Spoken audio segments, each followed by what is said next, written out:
article now, starting with the 67,000 persecuted South Africans say yes to Trump's offer.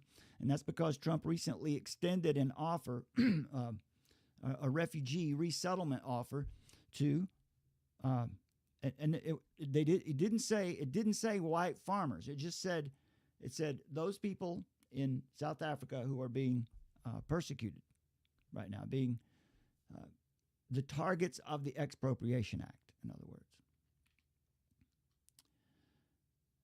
And this is what it is. As of March 24th, 2025, the PRM Refugee Resettlement Program, which is a humanitarian initiative administered by the U.S. Department of State's Bureau of Population, Refugees, and Migration, is in effect offering safe resettlement in the United States for South Africans who have experienced egregious private property seizures and race-based violence under the World Economic Forum captured ultra-racist South African regime. And this is one of the tweets recently that kind of explains it all. Comes from Marco Rubio himself. Secretary of State Marco Rubio. Kill the Boer, which is, we'll show you this chant in just a moment, is a chant that incites violence. South Africa's leaders and politicians must take action to protect Afrikaners and other disfavored minorities. The United States is proud to offer those individuals who qualify for admission to our nation amid the continued horrible threat of violence. So this is more of the background here. We just told you about the executive order that Trump signed in February. It was in response to, again, the Expropriation Act, which permits the government to seize agricultural property from ethnic minority Afrikaners. That means white people. And the big point here is without compensation. Take it from them. Now, I'll just remind you before we go any farther here. This is exactly what occurred in the Soviet Union when the Bolsheviks overthrew the Tsar. The first thing they did was to disarm the people, and then they turned the people on the kulaks. Who were the kulaks? The kulaks were the property-owning farmers. They were the farmers. They're the ones who produced the food. They weren't wealthy by standards that we would think of today. Much like the Afrikaners, they just owned their land, and they produced food for the nation, food and other goods for the nation. So this is where we sit. This gives us a little bit of a setup for what's going on right now. Now I want to ask Summer to sort of lead us through which article do you believe we should begin with, and how should we tell this story? And then I'll add in, because I've got some background information. We're going to talk about a little bit too about why do these people feel like that it's the right thing to do to call for violence against a certain ethnicity. There is a precedent for this. There is a very strong support for this in the world, and I'll explain to you exactly why that is and why they think it's just in just a bit. One of the things that's developed over the last few days is the article that we put out about the way that they're twisting the statistics about the land ownership. Let's do land. Yeah, that's a good point. Yeah, that's been quite deceptive. So is that, you'll hear claims out there from the New York Times and different people saying 80% or 72% is owned by white South Africans. And so with this particular article that we put out on Substack, it's really good because it just goes point by point and sort of illustrates. Brad can. Yeah, I think. Let's do that. Let's go through that one. Let's explain to the people here exactly what you may hear. Do we have any clips that kind of maybe set this up, or are they in the article? Probably in the article. Yes, if you go down keep scrolling down in that article, the Colonel has that video where he speaks a little bit about it. The way that the statistics are being twisted around. There it is. Okay. So, should we play a little bit of that one? Yep. This is a maize field from last year, folks. Land, an emotive issue, something people will fight over, people willing to give up their lives over. An emotive issue, something that's of great importance now in South Africa as the ANC has botched the land reform program for 31 years. Here in central Pennsylvania, more and more farmland is being turned over to residential and commercial use. We're seeing farms disappear left and right. Kind of a sad situation. But land is what a lot of people fight over. But the vast majority of human beings own no land whatsoever. How about that, Jan? Hey folks, welcome back. This is Chris in central Pennsylvania. It's disheartening to see the lies and... Okay, I'll jump ahead just a bit here, because what he's going to say here, I'll catch you up here. He's going to talk about the fact that it's hard to know exactly what these numbers are, who owns how much land, and because the last time they did an accounting of this was a big land audit in South Africa that was done in 2017. So we're looking at 7 years now. So all the data from that, as far regarding the Boers, the ones they want, the ones they want to kill, will be less. They'll even be less than what they are now. So, go ahead, Sam. I was just going to say that since 7 years has passed, obviously a lot can change, but this is the most valid data that's available out there. And so basically, like a lot of, because of what's been happening with South African farmers and stuff, there's actually even the statistics would reflect that there's way less farmers, white farmers out there to begin with as being landowners as well. So just keeping that in mind. Okay, yeah, we'll let him set this up for you, and then we'll show you some of these statistics. We like this guy. This is Colonel Chris. What's his name, son? Colonel Chris Wyatt, former Navy colonel, I believe it is. So he's retired. He's a retired Navy colonel, I should say. And yeah, he's good. He spent a lot of time in the area. He knows the people of the area. He knows the people of South Africa very well. So yeah, so he's a good source if you want to keep up with him every day on this story. Ronnie Lamola simply outright tell fairy tales, or in his case, lie. He claimed that whites owned 80% of the land in South Africa. That's fiction, no matter how you look at it. It all stems from the fact that in 2017, land that was designated as agricultural by the South African government, white South Africans own 72% of that land. But let's roll back the numbers here. South Africa's total surface area is 114 million hectares. 21% of that is owned by the government of South Africa in 2017. So 21%, making the second largest single by group landowner in the country. If we're using groups such as whites, coloreds, Indians, black South Africans, but as a group, the government of South Africa owned 21% of all the land, the surface area of South Africa. Now, 93 million hectares was in private ownership, either through trust or businesses or individual ownership in 2017. Of the 93 million hectares, 36 million of that was classified as agricultural holdings. Now that includes macadamia nut farms, people growing wheat, dairy farms, but also things in the Karoo that have thousands of hectares that you need just to have sheep to graze because the quality of the soil is so poor and the vegetation is sparse. So 36 million hectares of the 114 million are agricultural. Not all are well watered, just they're designated as agricultural because only 13% of the land is actually arable. It's a far smaller percentage. But 36 million hectares of agricultural land. White South Africans, according to the definition who was white in 2017 by the government, owned 26 million hectares of the agricultural land.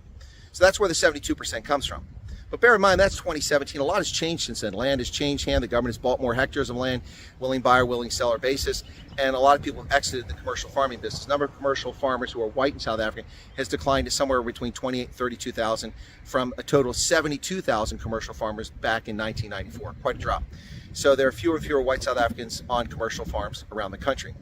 So white commercial farmers owned 72% of the agricultural holdings. But that represents just 29% of the surface area of the country, 29%. Now, you take that and you realize that represents just 29% of the privately held land. So just under 1/3 of the land that's in private hands was owned by whites, who make up about 8 to 9% of the population. So overrepresented for sure as far as land ownership, but not the lies that Ronnie Lamola is telling you.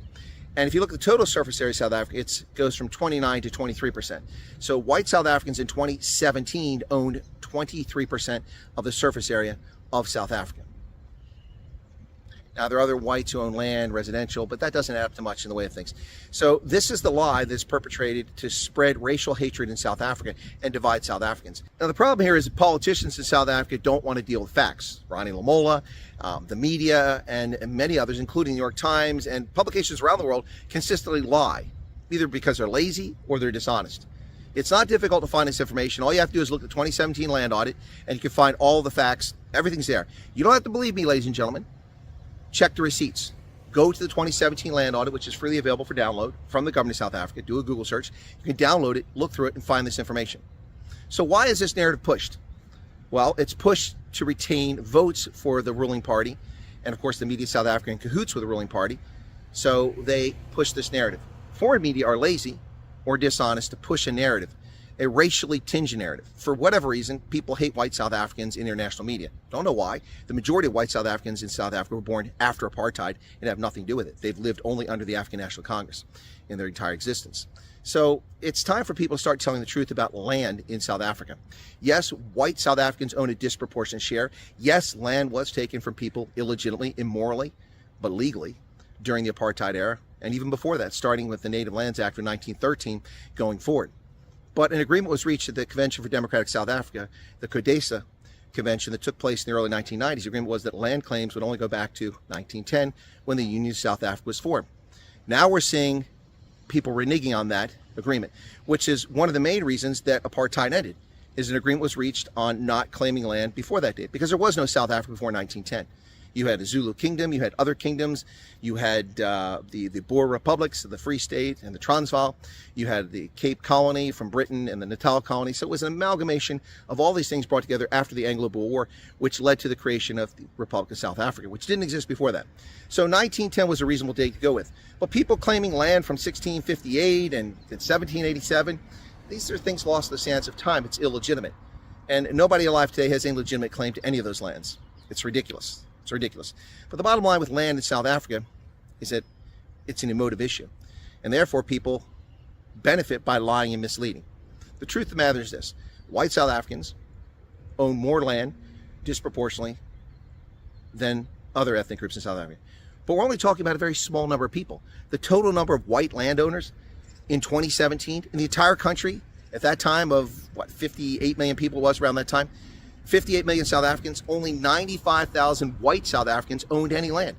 There are 4.8 million white South Africans, so almost all white South Africans don't own land. To call whites landowners and say they stole the land is dishonest, disingenuous, and it's simply quite nasty race hustling. It needs to stop.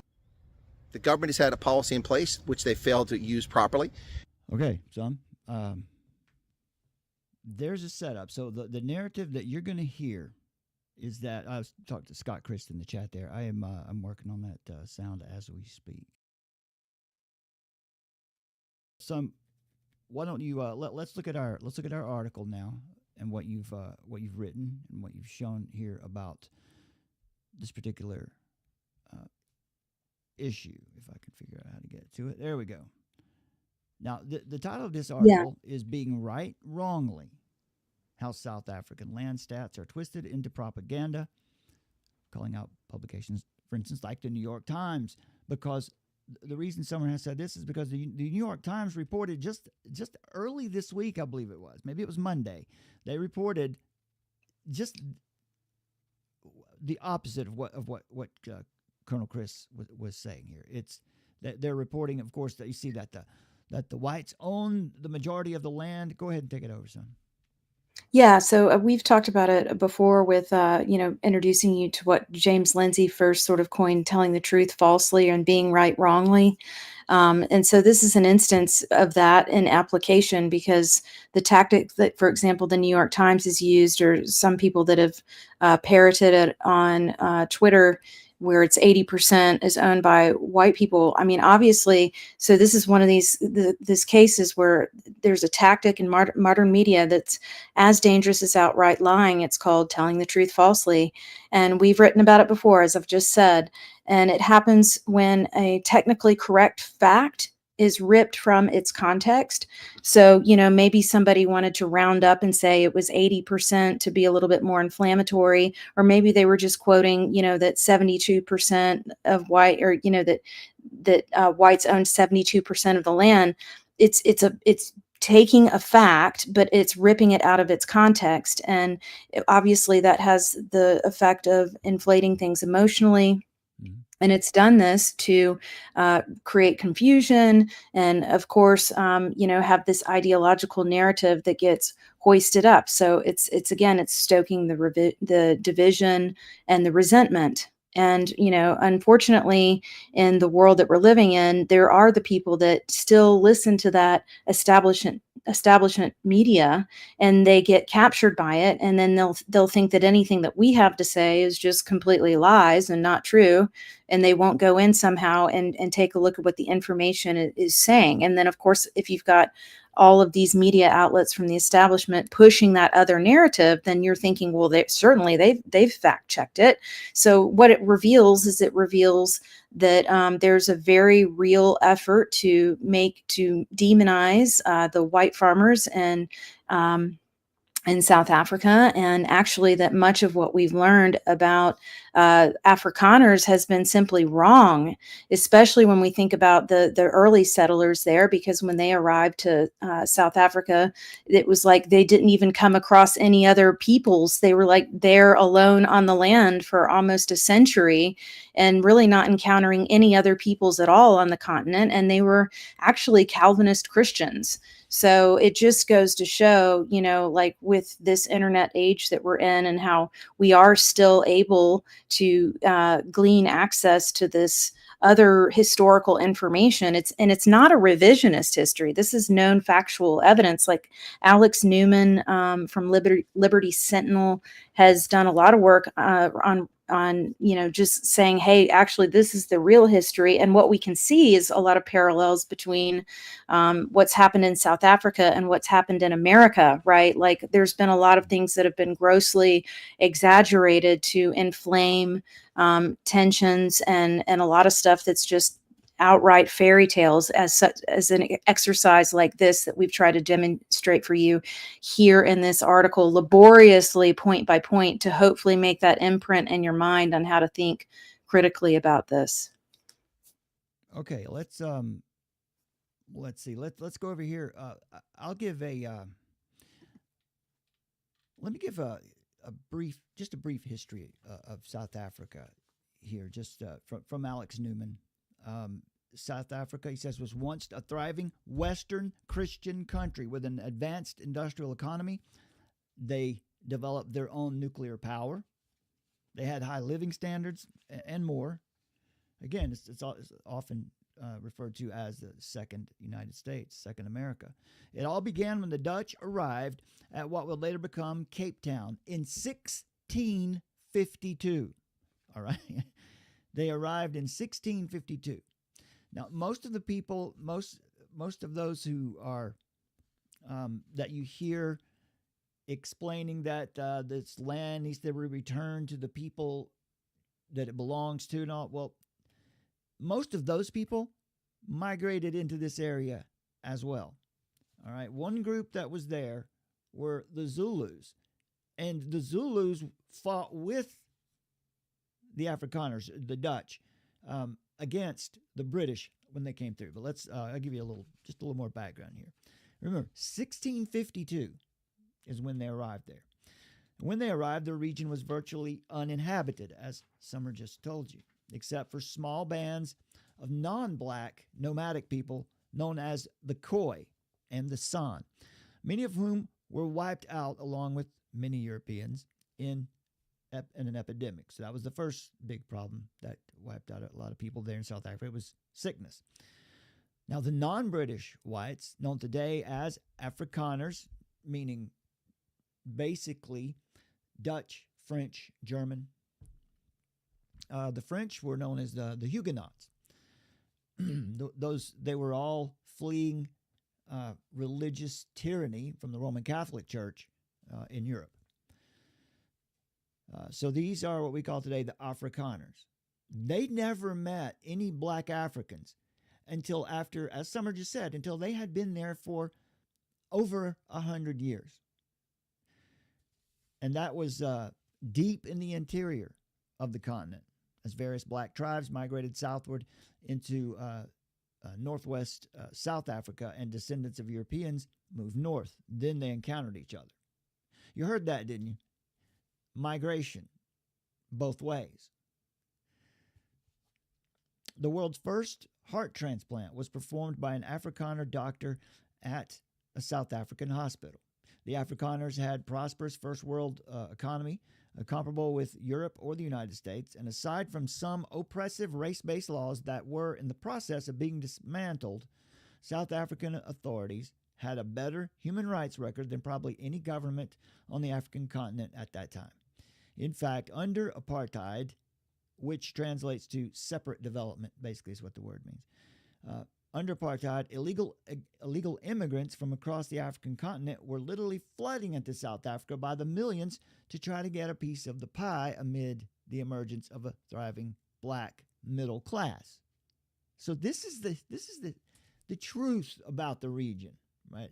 Right. And I just wanted to mention, I was just going to say that the apartheid policy of separate development was intended to mirror the European model of ethnic nation states and provide self-governance to tribal, like traditional tribal homelands. So this, in the same way that you've got different nations in Europe that are different tribes that have very different cultures, you know, they wanted to, that was what they were thinking. And the Zulu nation was in support of this model. And because like, it was like the Zulu, at one point it was the Zulus and the Afrikaners that were trying to hold off communism.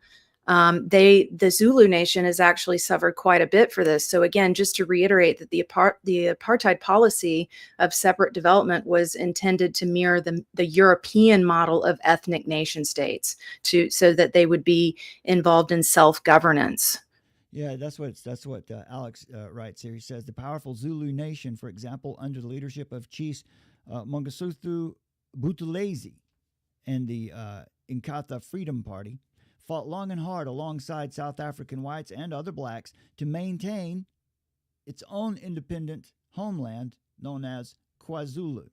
For that, Zulus were viciously attacked, tortured, and slaughtered by the SACP-controlled ANC. In other words, viciously attacked, tortured, and slaughtered by the what is today known as the African National Congress. These guys that you see singing "Kill the Boer," that's the ANC. That's Cyril Ramaphosa. He's the president of South Africa right now. He's also the president of the ANC, of the African National Congress. All right, so and this has been ignored. This history, if you hear someone explain this history to you, someone who's lived there and knows it very well, you would think they were making it all up. But the problem is the narrative we've been told, that we've been sold, is a made up one. But of course, we have to disclaimer here, all right, because there were certainly problems under apartheid, and there were plenty of oppressive race-based laws during that time, including bans on interracial marriage and a requirement that blacks carry a passbook when traveling outside their homeland. Despite those policies, most of which were in the process of being dismantled long before the African National Congress came to power, South Africa was an oasis of prosperity and liberty, relatively speaking. All around, it was a continent that was drenched in blood from constant war, tyranny, and genocide and other horrors after the hasty, poorly thought out withdrawal of colonial powers amid Soviet expansionism. Millions of black Africans flooded into apartheid South Africa for jobs, peace, security, and prosperity. There were also countless possibilities for rectifying the real injustices in South Africa that didn't involve handing power to the communist terrorists known as the African National Congress, the ANC. But for the Soviet Union, the United Nations, and the Western establishment, very much including powerful figures such as David Rockefeller, the Rothschilds figure into this too, and organizations such as the Council on Foreign Relations, only democracy with the ANC and the SACP in charge was acceptable. And so whites were convinced to surrender power to the revolutionists in the 1992 election, culminating in the presidency being awarded to a communist terrorist by 1994. And that is Summer Nelson Mandela. Nelson Mandela. Mandibi, they called him. So, and you've got Ramaphosa, who was sent off to be trained up for the Young Global Leaders program in 1994. Right. And you've got Mandela handshaking with Klaus Schwab. So you can actually see that it's like they got handed over to Mandela, who we thought in the West, like, oh, that's he won a Nobel Peace Prize. He was great, but actually, no, the country was, the front was that the country was being handed over to really this communist regime, but then the hidden hand behind it all was actually the technocrats, was actually Klaus Schwab and Klaus Schwab's wife. I mean, we've written a paper about this too. We've written an article about this as well. That one right there, Mandela, Ramaphosa, and Schwab. Yeah. And, so this land in South Africa, actually, it's been really, it's not only been captured by the communist forces, but in this article, you'll see it goes all the way back to Rhodes, Cecil Rhodes, and Rothschild, long before Mandela and Ramaphosa of South Africa. The Rothschilds were there, and doing their diamond business and wanting, but there was they wanted the resources, and they wanted to basically rape and pillage the land and all of that, of course, and they did a lot of that. But they also very much didn't want to have a nation that was based on Christianity and Christian values. They didn't want to have that flourishing. So of course they had to come in and try to subvert that. And so there's just this really intense history that a lot of people didn't realize was going on about South Africa. That's really quite fascinating, and definitely draws a lot of parallels about, just the beginnings of, just that the Christian settlers were fleeing and they wanted to set up a country based on Christian values and the gospel, and then how that's been subverted and captured. And then, this front for this liberation that was supposedly happening. And you even see George Soros, coming in the 70s, running his programs, all of the same kind of stuff from George Soros in Cape Town in South Africa, starting in the 70s, and also particularly in the 90s too. So running this program, and the program that they have over there, which is BEE, Black Empowerment, Economic Empowerment, is a lot like DEI here. So it's just, we've been telling you guys all along that they use the same tactics throughout the world, but they just sort of tweak it depending on the ways that they can, take advantage of the grievances that might exist, and the ways that they can inflame those grievances and create that division that they really need to deconstruct all of these countries from within. So the formula looks a little bit different in every country, but there's no doubt that their handprints, their fingerprints are all over it. Well, I wanted you to explain, who is this gentleman here with Mandela? Schwab. All right. Let everybody know just exactly how it is. Klaus Schwab. Let everybody know is this the article where we talk about this? Yeah, this is the Fari Hassan piece. Now, Summer has done a lot of work to put this piece together for you. So I want to encourage all of you who are watching. This is, we'll make sure that you get these links in the description under the video. You need to check this article out. This is an excellent piece. Mandela. Alex Newman even liked this article. Woohoo!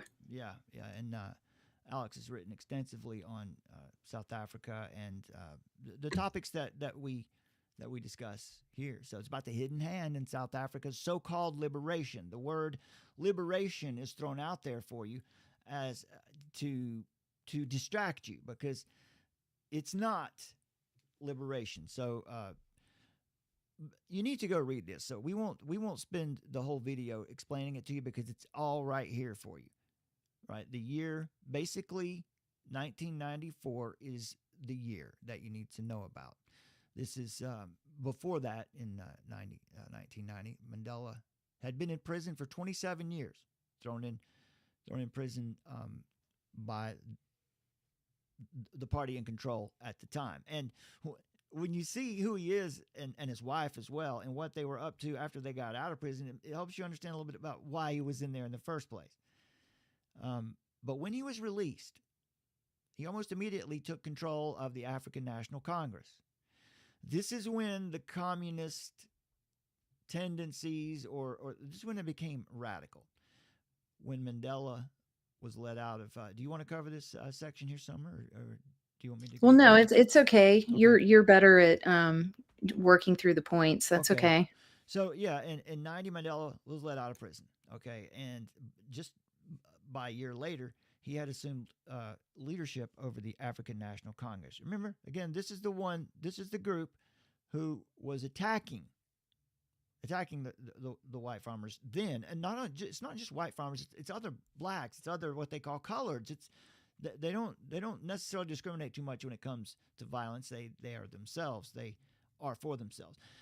So when Mandela got to the head of the ANC just a year after coming out of jail, that caught the eye of one Klaus Martin Schwab, founder and chief villain of the World Economic Forum. So in 1992, Schwab invited Mandela to Davos, of course, to hobnob with the nosy nobility, right? And funny enough, 2 years after that, a little bit less than 2 years after that, Nelson Mandela would become president of South Africa. That's symbolic, right? This is a symbolic moment in time.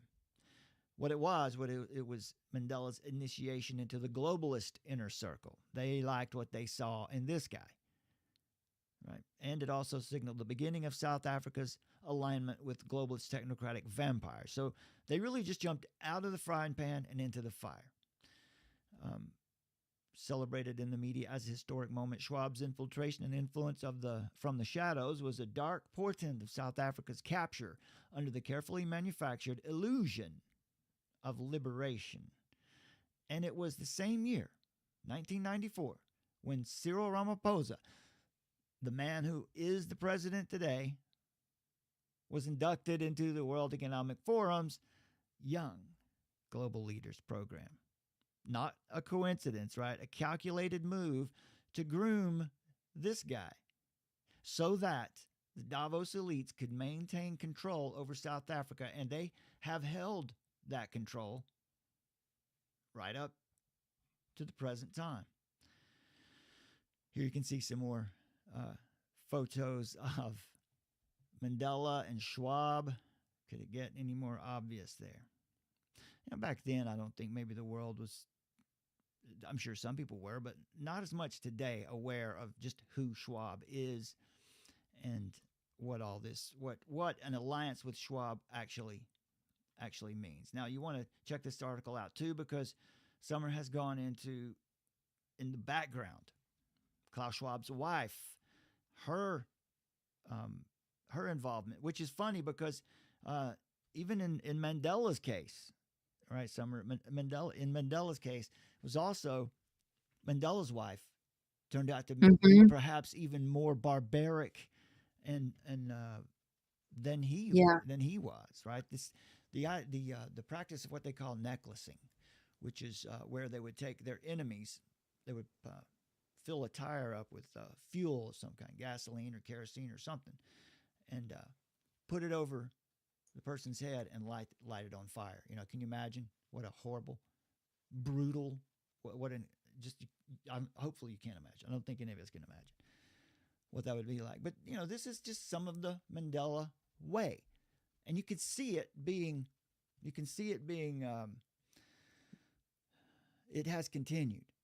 That pedigree continues today in the rhetoric that we hear coming out of the African National Congress today. So I think I'll try to find a couple of those clips.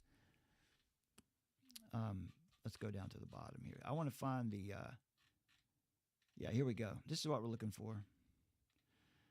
All right.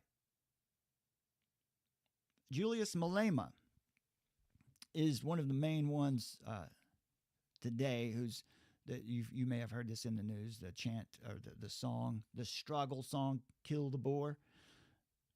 There's another tip for you. Whenever you hear someone talking about a struggle song, that's a collectivist. That's a communist idea.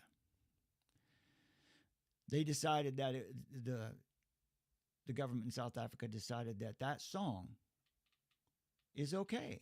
It's okay because it's just a political song. They're not really killing anybody. Let me go ahead and we'll come back to this part here to some of the march to Orania. We want to explain to you what Orania is. It's an all-white settlement in South Africa. And when you say all-white, you probably think something that you shouldn't. And we'll come back and cover that in just a minute. Here's Schwab. So let's listen to Schwab.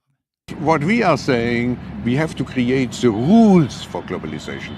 Right. Globalization needs rules. It has to be... And who would make those rules and who will make sure those are observed? That's a big problem which we have in the world. We have a lack of global governance. Right. If we look at the UN, if we look at the G8, at the international organizations, they are not enough. We need more institutions to develop global rules. But I would add, those global rules should be not only be developed by governments, but by civil society. We are living in an empowered world today, and business has a role to play. Yeah, so you need more government, and then more. Here's some of the Kill the Boer chants. Kiss the Boer, the farmer, kiss the Boer, the farmer, kiss the Boer, the farmer, kiss the Boer, the farmer. I like the quote here. The quote here. Watches black South Africans mock whites in court by chanting "Kill the Boer." Again, that means kill the farmer, right to their faces. Right? He says the spite on display here is void of any moral compass. This is something that Summer included today. The existing communist states in the world are China, Cuba, Laos, Vietnam, and North Korea. And we would disagree with that, right, Summer? Clearly, South Africa is one. Here's the Oranian flag. It's O-R-A-N-I-A. We'll talk to you a little bit more about Orania in just a bit. And here's Klaus Vader.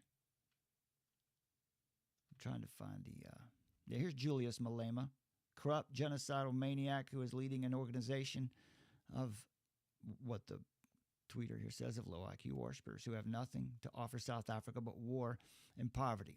The international courts need to step in and bring this demon to book. Well, I don't know so much about bringing the international courts in, but yeah, this is in Orania as well. I was looking for Cyril Ramaphosa, the president of South Africa, refused to condemn the Kill the Boer song, and this has caused a lot of problems with the relationships with the United States. Again, the United States just recently, in the past couple of days, released a new assessment of South Africa where, it looks like they're probably in line for, instead of receiving billions of dollars in subsidies and support from the United States, it looks like now they could be facing sanctions, and it's because of this. U.S. cuts defense ties in cooperation with South Africa from March 13th. There's Juiced. We'll come back to Orania in a minute. Here we go. This is one of the clips that you need to hear to understand exactly what's going on here. This is let's see, what was his name? I can't remember his name. Natoli. Let's just listen. White people came here. They need to assimilate to our culture, not the other way around. It's bad enough we speak their language with a proficiency that they cannot even muster. But they still need to assimilate to our culture. They need to assimilate to Ubuntu. That's the only way in which we can coexist within this environment. Otherwise, we will slaughter all of them, drive them to the sea, literally. It might not be me.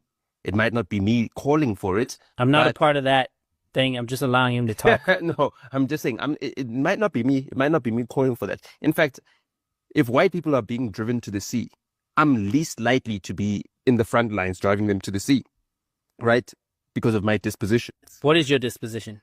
as in I'm a privileged black person in this country. So why would you want to drive white people to see if you're just as Me privileged as they are? personally, the majority of black people, right, have been oppressed by white people and the white system.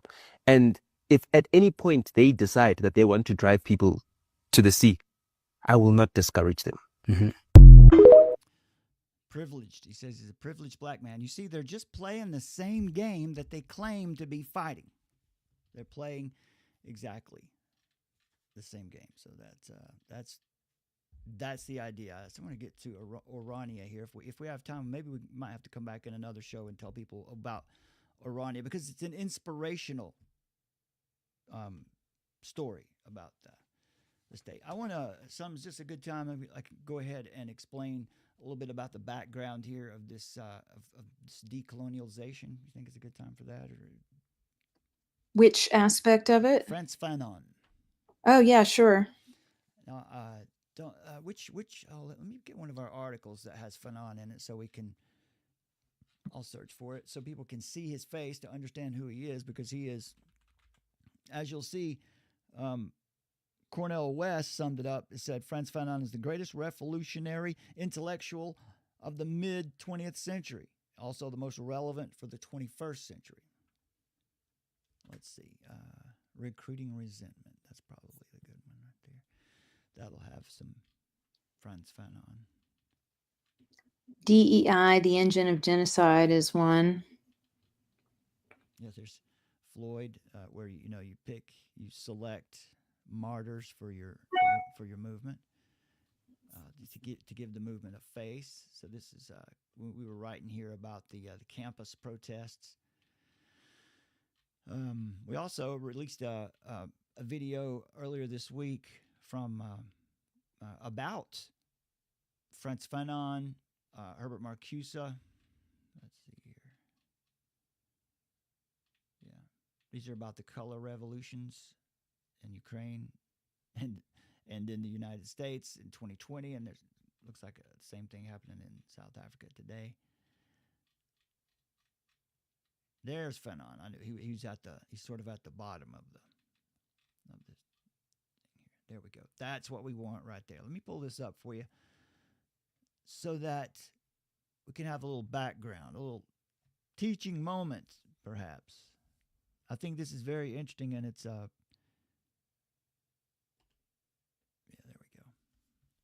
To understand what it is that we're actually dealing with here. What is this mindset, and why is it okay? Why do they say it's okay? Who is it actually that supports this? Why is this so popular around the world? Why isn't this just immediately seen for what it is and immediately shut down? Well, Frantz Fanon is considered to be, as Cornel West, who's an American intellectual, Marxist, he happens to be a black man. He said that Fanon is the greatest revolutionary intellectual of the mid-20th century. He's also the most relevant for the 21st century, a towering figure in our neoliberal, neo-colonial time, because he has cast light on the terrifying, terroristic underside of white supremacist European imperialism. A light that enables us to keep track of how those chickens have come home to roost around the world. That's what Cornel West is pointing to here, and that's South Africa. What you see, he's saying, what you see happening in South Africa had to happen because they deserve it. Now, that quote comes from the introduction of Frantz Fanon's book titled "The Wretched of the Earth."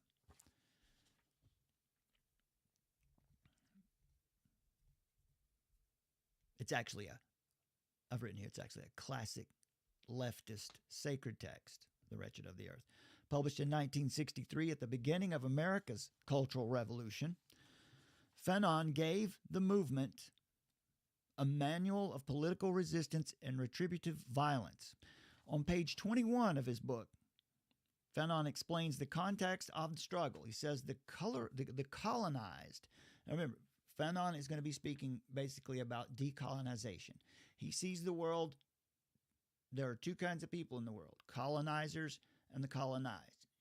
Karl Marx saw it as the oppressors and the oppressed, the bourgeoisie and the proletariat, the ones who own the means of production and the ones who have to do the work. Now, the way that looks is, for example, in the Soviet Union, when the Bolshevik Revolution happened, Vladimir Lenin came to power. The first thing they did was disarm the people and killed the farmers. The kulaks, they were called. Look, just point by point, the similarities here are striking. But anyway, let's listen to the reason I want to share about Fanon is because this is what these people, this is the ideology that these people have been taught. This is why they believe this. I happen to think that when a young global leader from South Africa goes to Davos to meet with, I think they get, if they haven't already, they get a healthy dose of this kind of teaching. So the book was written in 1963 again, right? On page 21, Fanon explains the context of this struggle, saying that the colonized subject discovers reality and transforms reality through his praxis. That means his duty, his action, his pragmatic action, the things he does, which is the deployment of violence and his agenda for liberation. Remember that word, liberation. That's by liberation, Fanon means salvation. Okay? Rooted firmly in the violent spirit of the French Revolution, Fanon's psychological analysis, he was a psychologist also. Fanon's psychological analysis and straightforward rhetoric has perhaps played a central role in the leftist notion of the idea of liberation as a never-ending cycle of bottom-up violence until the oppressors are ultimately eliminated. Chapter 1 in Fanon's book is titled On Violence. And this book is now what I would call a sacred epistle to the West's new academic clerisy, the new priests of the those who are now telling you what's good and what's evil in the world, right? This is why this movement in South Africa is accepted. There's a new clerisy, a new academic priesthood.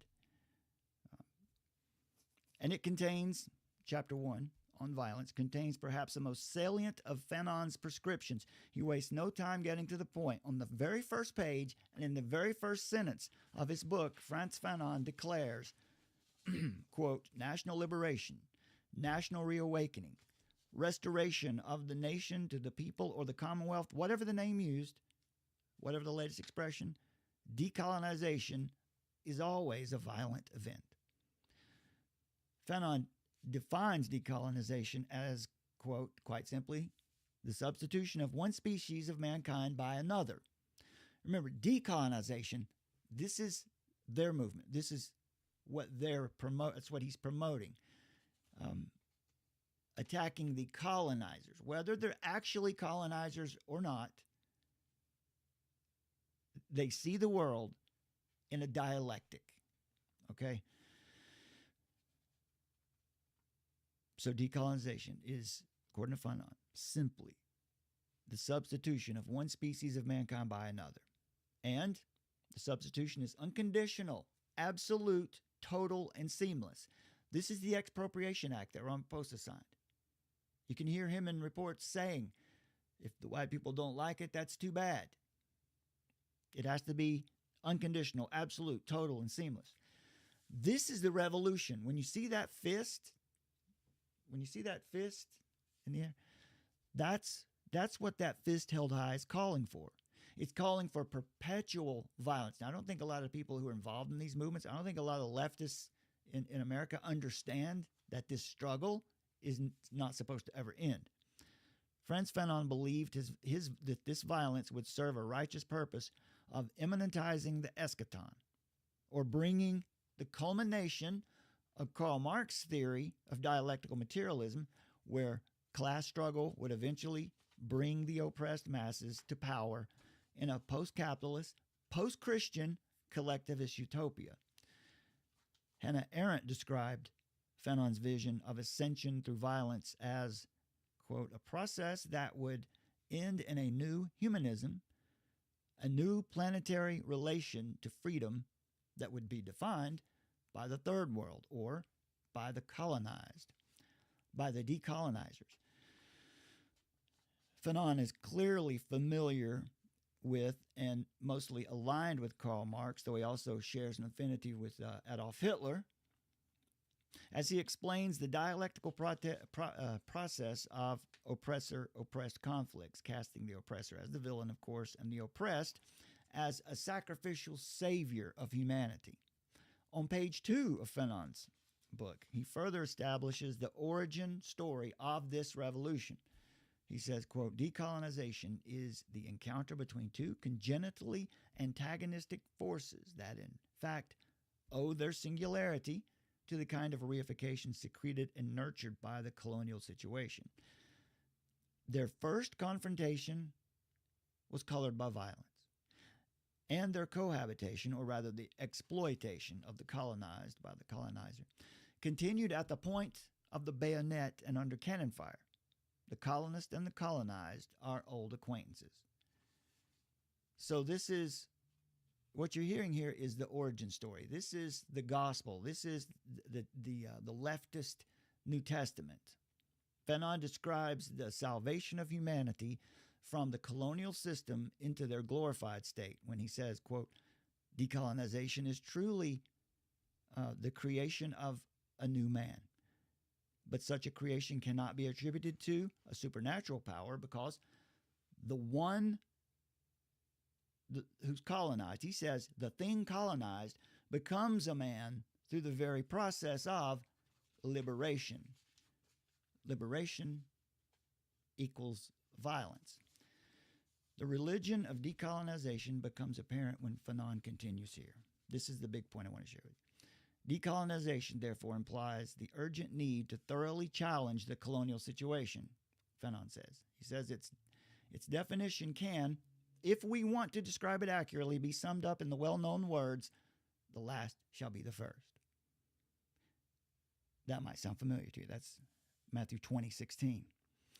Fanon continues saying, decolonization is verification that the last shall be the first. Therefore, any decolonization, that is to say, that any violent act against the establishment, according to Fanon, is, quote, a success. So this is about salvation. This is the same movement that you see in South Africa right now. But it's not salvation from the sin and wrath of God. It's rather, it is deliverance from the struggle. And this describes the oppressed or the colonized in terms of infallibility. This will help you understand. This is why the ANC, this is why Ramaphosa, this is why they believe they're infallible. This is why they believe they can sing these songs, that they're right to do it. They are infallible. They're almost an angelic-like people of the earth.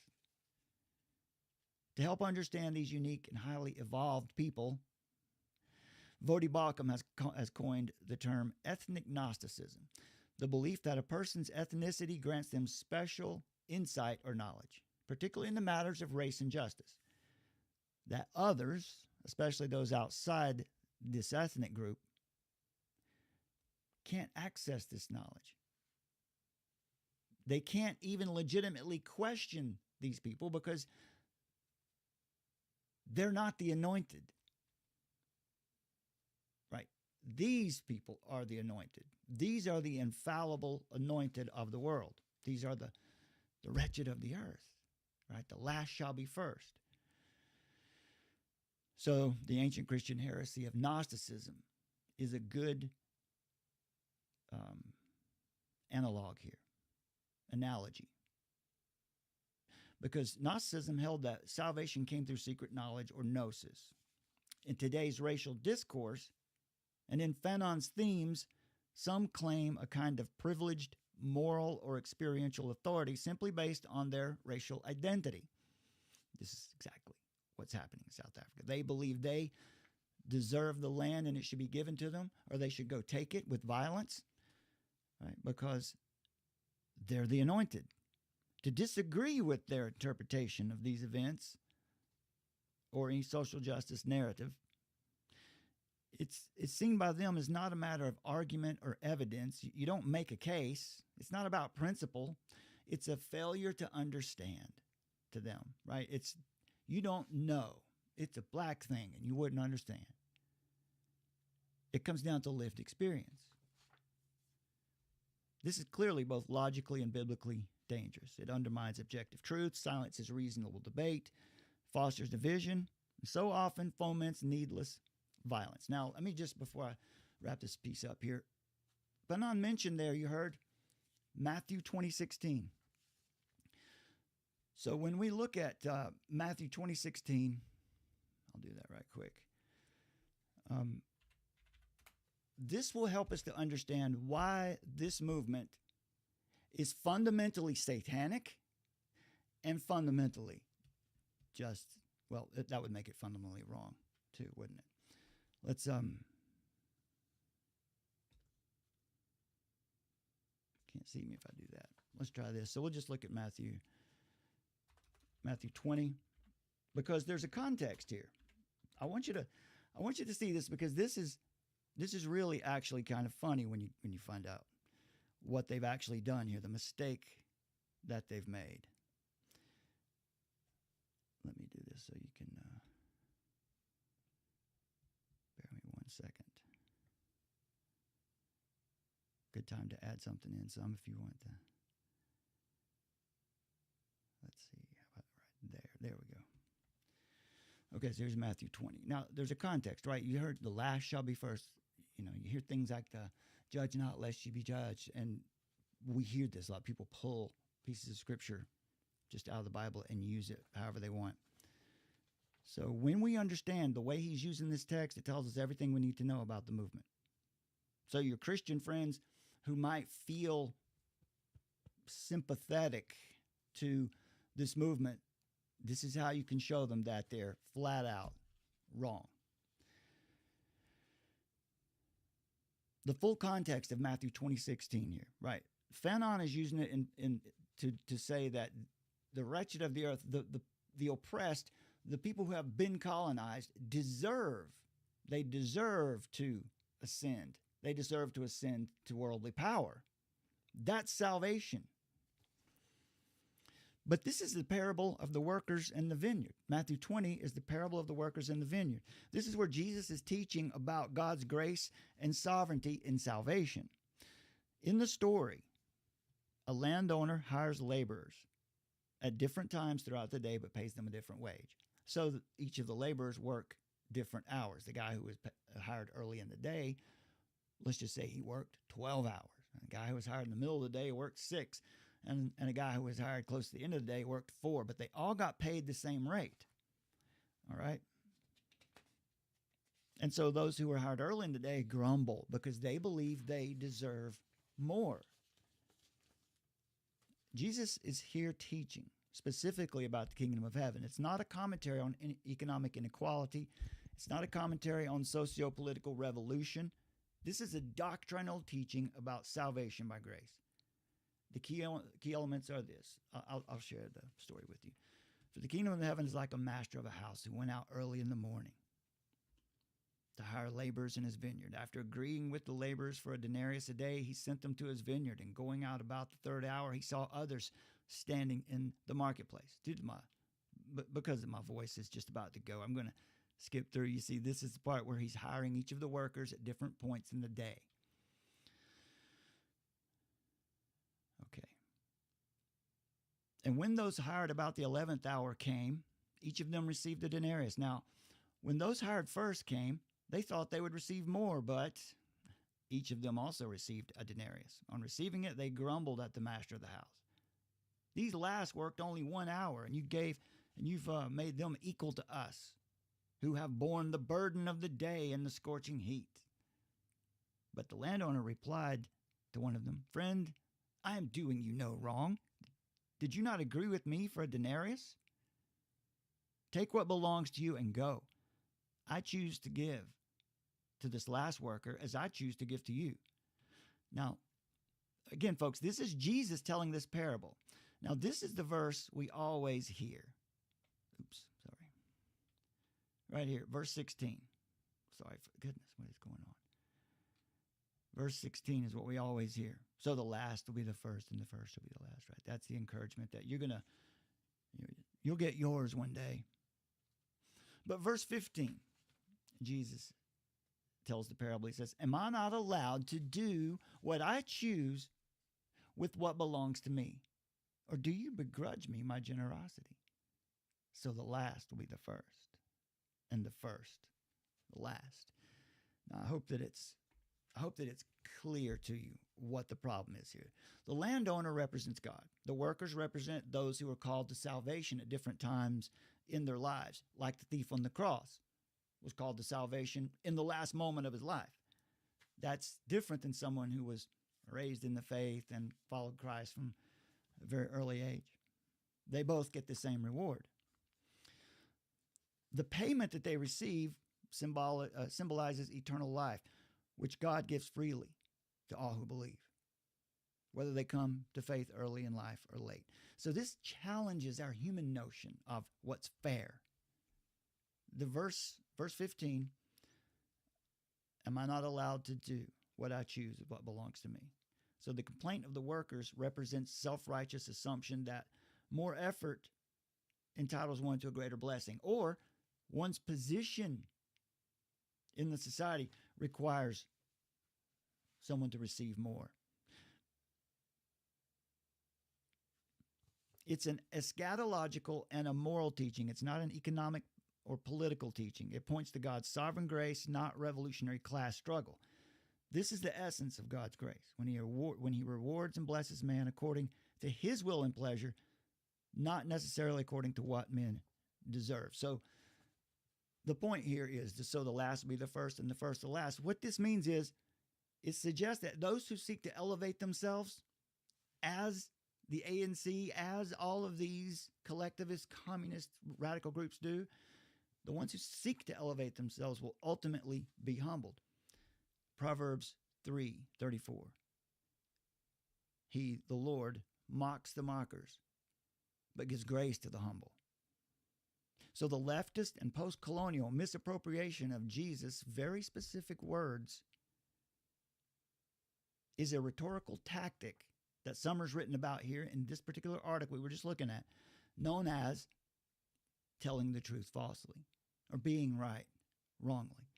They're making a materialistic political argument to justify race-based or class-based revolution, violence, reparations, or deconstruction, particularly in the West of Western institutions, even through coercion or redistribution of wealth or power or land. They see that as a secular redemption, wrongly presupposing that biblical justice means inverting social orders. So that's the problem. They have actually, what Frantz Fanon has done with that particular piece of scripture is exposed that the spirit at the core of this movement, we know that globalism is satanic, we've made that case, but the spirit at the core of this movement, which means it includes Klaus Schwab, it includes the, the managerial elites, the managerial overclass. It's satanic. The spirit behind this is humanistic, but also satanic. Because when we see the scriptures reversed, inverted, we're well within our reasonable grounds to see that as something that Satan has his hands on, because that's what happened in the garden. Did God really say? And then he twists it to his advantage. And so I thought that would be interesting to share that with you, because that one piece, which is so important to their movement, that the colonized, we're the ones who are oppressed, we deserve to go and take this land back with violence. In fact, we'll even use a biblical principle to prove it. All it does, the longer they keep doing that and keep saying that, all they're doing is proving that they are motivated by a satanic spirit. Okay, I'm going to need your help here. Yeah. Well, yeah, that was really great to deep dive into that I hope it was helpful. biblical application.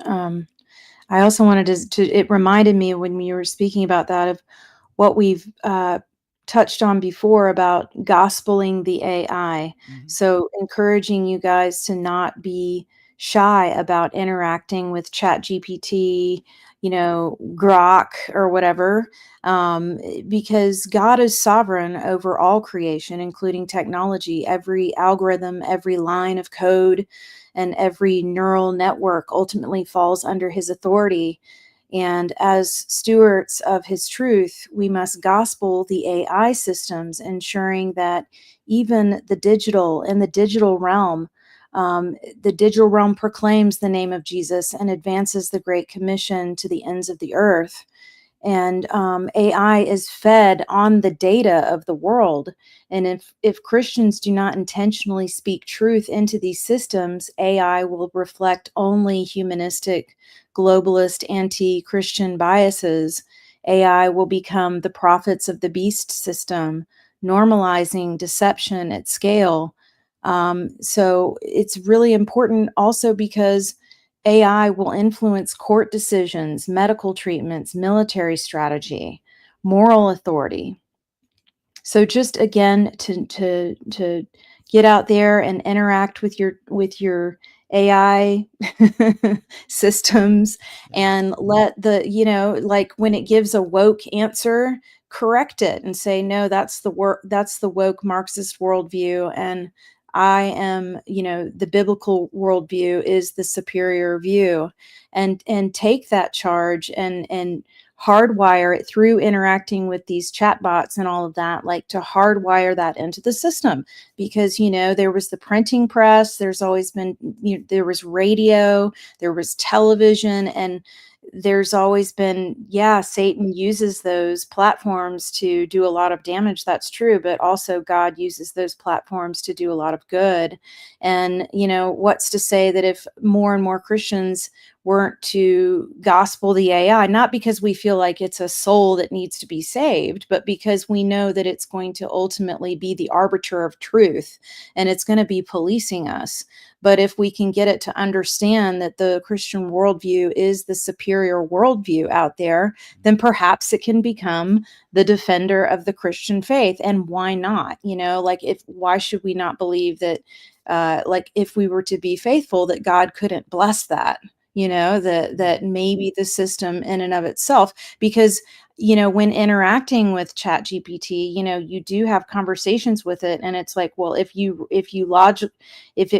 take it to its logical conclusion, it's going to conclude that the Christian worldview is that is the truth, that is the ultimate truth. And then the AI was like, yeah, like absolutely.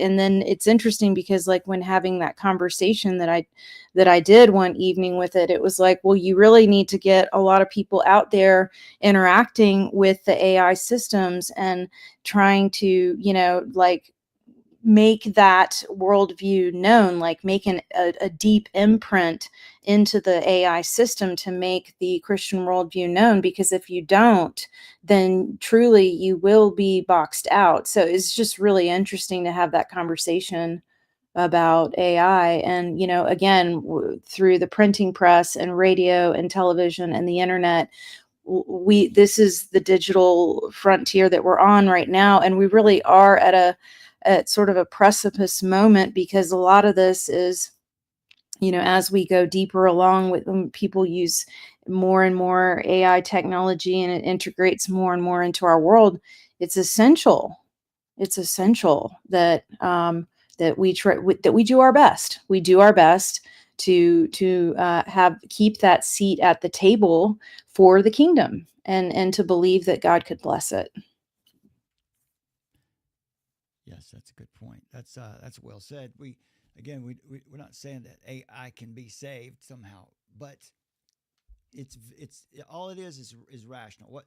What we were talking about this the other night, and I think one of the things that Summer said to me that really made it make a lot of sense is that what AI is really doing is it's reflecting the world. It's reflecting what we think. AI is made in the image of human beings.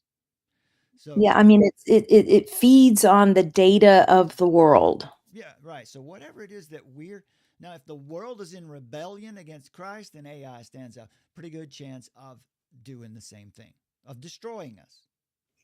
All right. So, but if more people were involved in speaking the truth into these systems, I think that's what you said too, Summer, right? Speaking the truth into these systems will help us out. It'll help to break down a lot of the lies that we see in these the movements that we've been talking about here tonight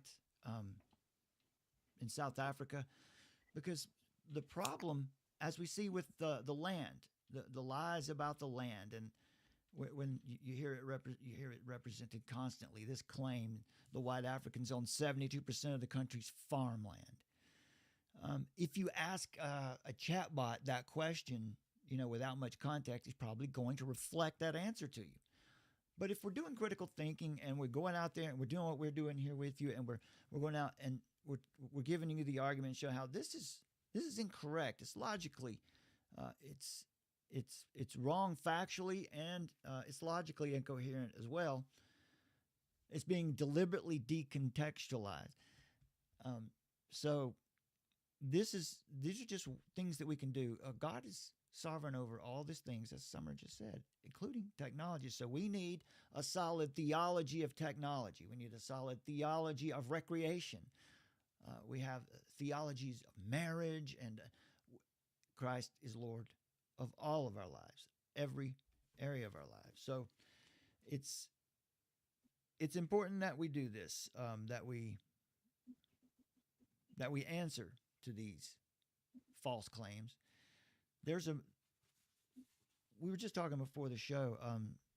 Do you want to come back and let's come back and do another show where we talk about Orania and get into specifically more about who these Afrikaners are, because that was really an eye opener to me to find out who they are. And I want to hear from one of the big things that they're talking about now is, that South Africa's private security industry is now come under threat, where they want to, control who can have a weapon in private security. And like private security has like 600,000 people, and it's like several times bigger than the police force and like the military, but they want to put it under the BEE, the Black Economic Empowerment standards, and which is kind of like the DEI kind of stuff. And anyway, long story short, what this really, if you just take away all the political rah-rah-rahing around it, what it really essentially comes down to is disarmament. They want to take the weapons away from civilians. Why? So that they can do these land grabs. Yeah, exactly right.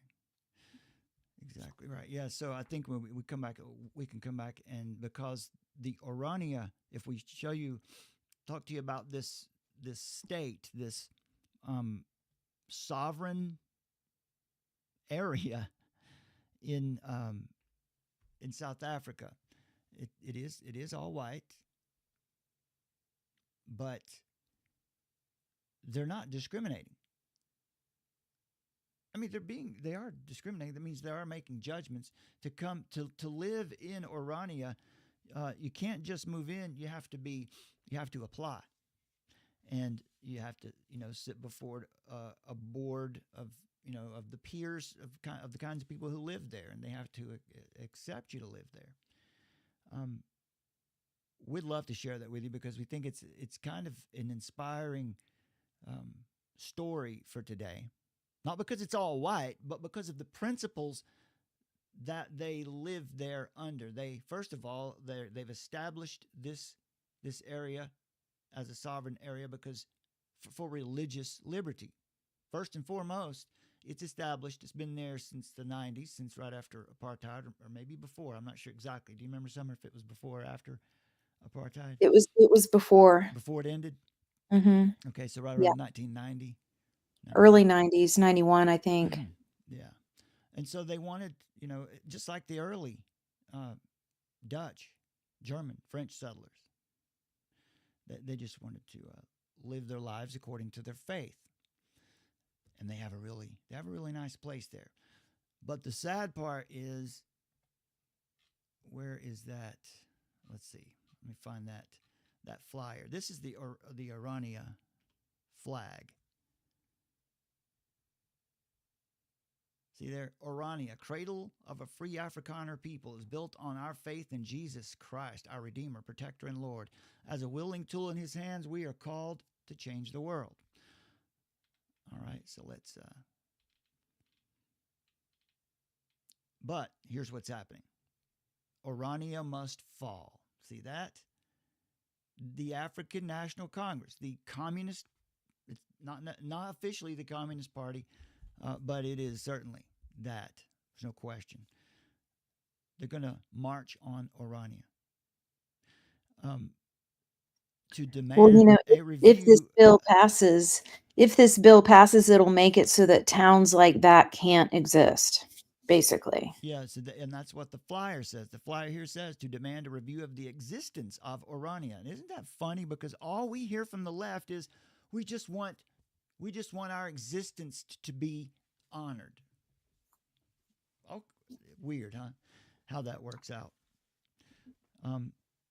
These are the people who push this, the people who legitimize this, right? This is what they're called. They're called the new legitimizers, the people the intellectuals. Let's see, who is it? I'll share just a second with you here. The new cognitive elite, managerial overclass, the new clerisy of the intellectuals. It's secular religious type movement. And the people, the elites. When we say the elites, what do we mean? We mean the university professors, scientists, certain scientists, public intellectuals, heads of charitable foundations, multilateral organizations like the World Economic Forum. They're known, this is a term from the German sociologist Max Weber. He called them the new legitimizers. And really what they are the new priest class. They're also known as a managerial overclass. But what Joseph Stalin called them, I think this is probably a good place to stop for tonight. Joseph Stalin called them, these cultural legitimizers, he called them the engineers of the soul. Stalin famously recognized engineers of the soul, journalists, novelists, filmmakers, actors, and artists.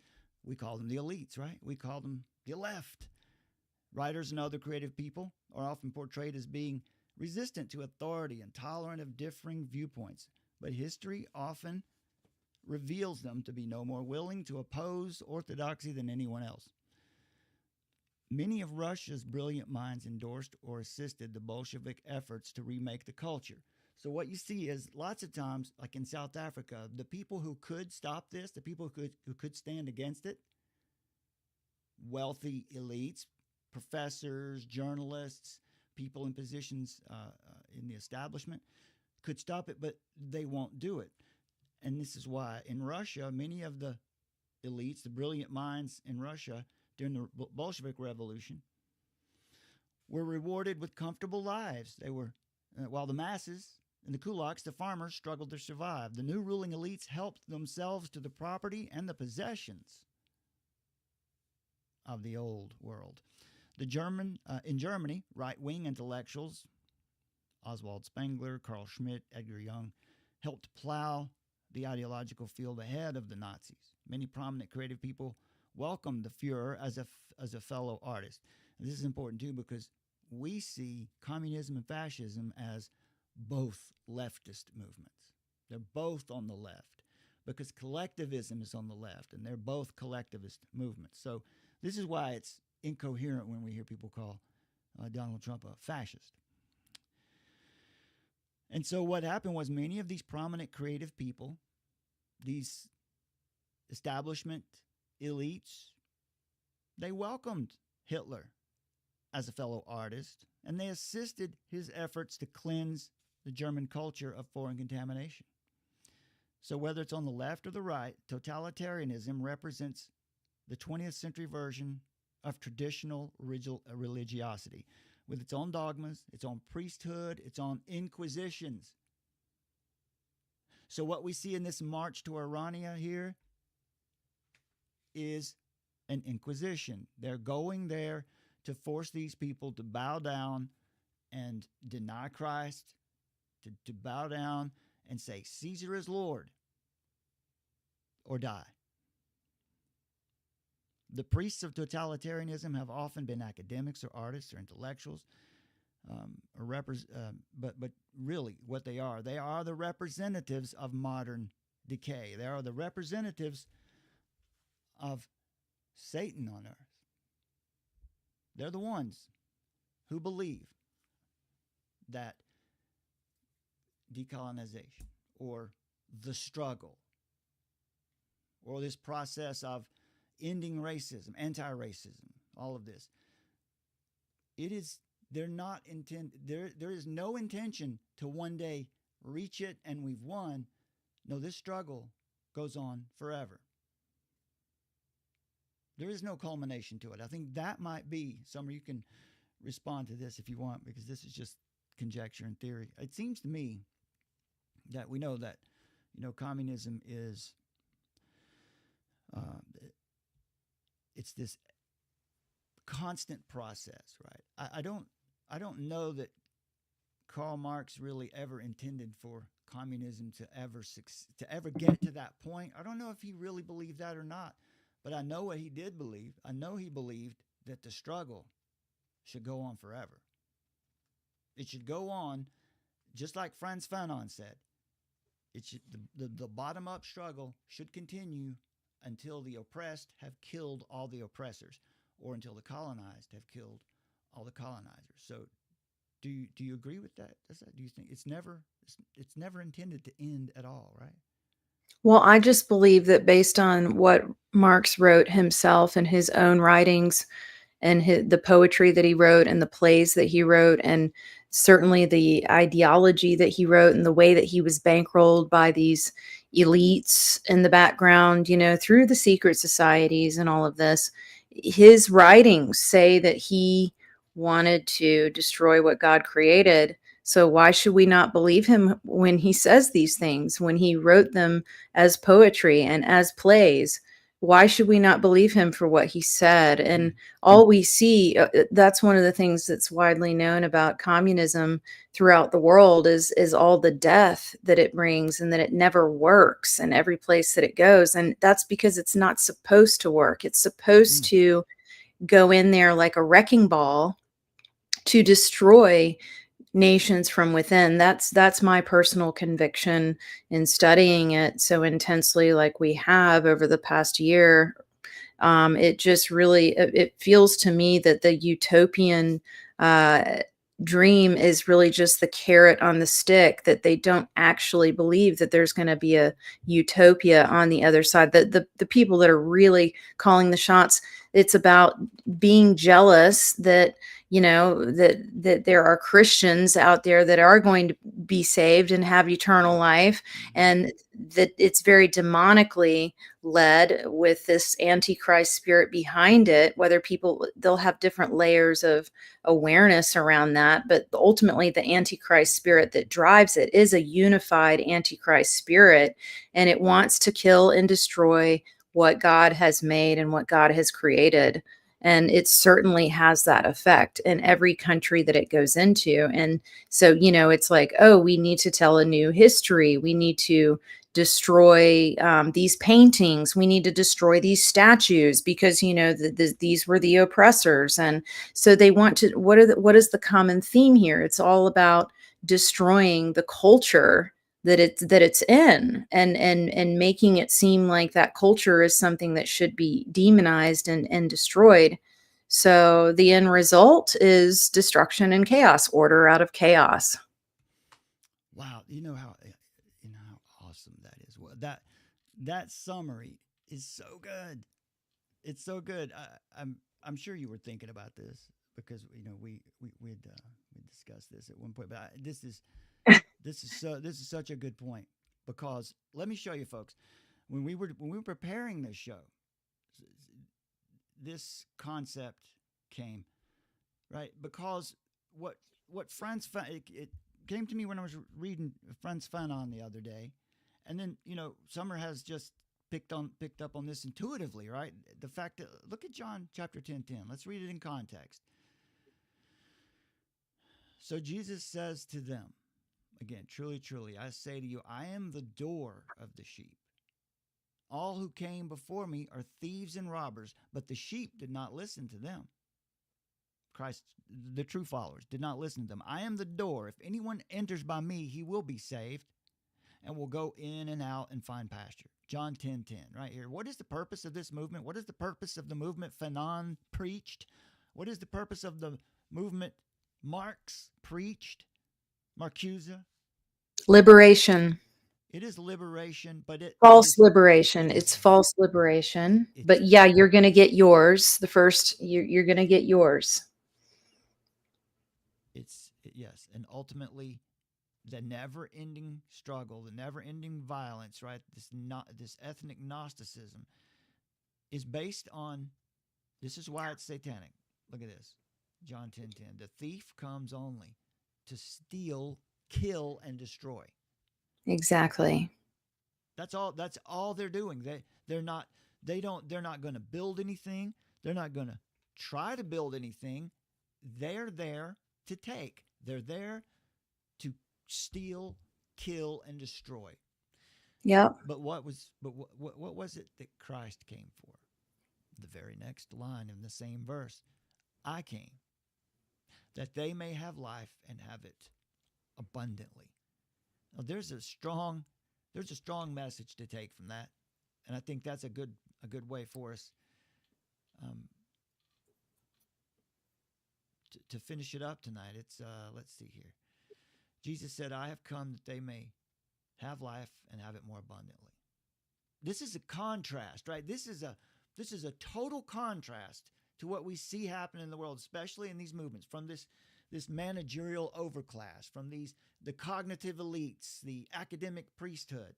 This is the absolute opposite of that. They believe there should be a constant, never-ending struggle until the white people or the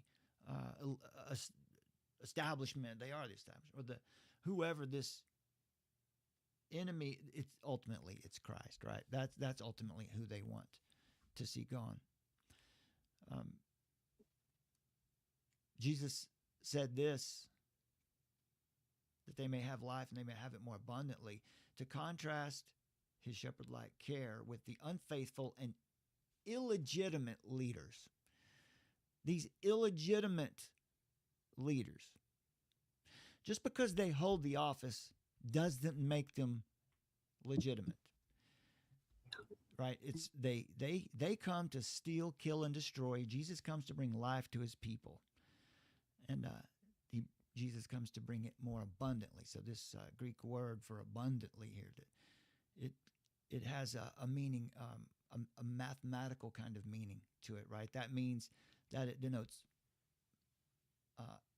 multiplication, surplus, abundance, abundant life, first and foremost. That's how we have it, abundant life.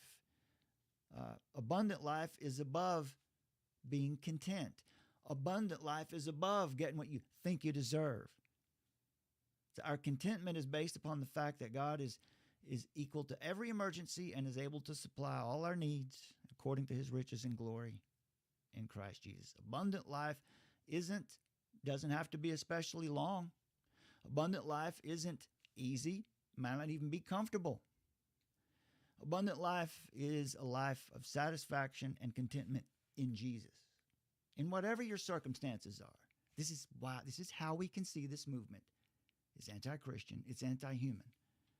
Life is a matter of degrees. Some have life, but it flickers like a dying candle and is indistinct in the fire, the smoking flax. Others are full of life and are bright and vehement.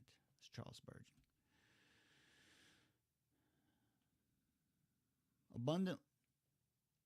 Abundant life sheep. Christians who understand this, who understand who the enemy is and what abundant life means will give honor to Christ. They'll give honor to the shepherd.